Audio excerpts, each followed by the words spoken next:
አጣብ የለም እንደዚህ ጋር አለን ቴዲ እርምጥምጥ ማለት አንተ ነህ። ምን አረኩ? አሁንም እዚሁ ጎማ እየፈገፈክ ነው ያለኸው? ስራ አይደል? አሁን አምጪው ልጠብልሽ። መቼም አንተን ትቼ እንደሄድኩበት ቀን የማመሰግነው የለም። እኔም እንደዛ ቀን የማመሰግነው የለም። በላውን ወሬውን ተውና ከመኪናው ንጠብ።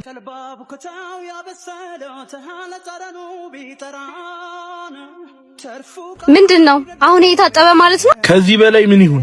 ዋት ባለቤቱን ጥሩልኝ፣ ድጋሜ ታጥባታለህ።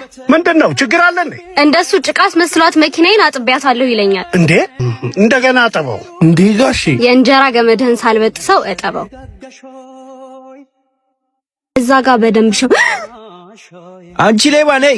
ያን ያህል ጊዜ መኪናዬን ኪራይ ሳከፊ ቆይተሽ ጭራሽ ስልክ አታነሺም አይደለም? አንቺ መኪናዬ ቁልፍ በሬስ አብሳከፍል ልትሄድ ነይ እንጂ ሂሳቡን ይሄው። እሺ አየሽ፣ ትዕቢተኛ መሆን እንዲህ ነው ዋጋ የሚያስከፍለው። ይቅርታ ባትኝም እኔ ይቅር ብዬሻለሁ። ጥጋበኝነት እጅን ይዘጋል፣ ቸርነት ግን በረከትን ይከፍታል። በህይወታችን ሁሉ ቸር እንሁን። በዚሁ አጋጣሚ በእናንተ ቸር ሰዎች በሙታን ሳማር ቅዱስ ሚካኤል አንድነት ገዳም የእናቶች በዓት ተሰርቶ አሳርፈናቸዋል። መንገዱም ተጠናቋል። አሁን የአባቶች በዓት አጠናከን ከፀሐይና ከብርድ እነሱን ለማሳረፍ እገዛቸው ያስፈልገናልና ከላይ በተጠቀሰው አካውንት ድጋፍ በማድረግ በረከትን ያገኙ።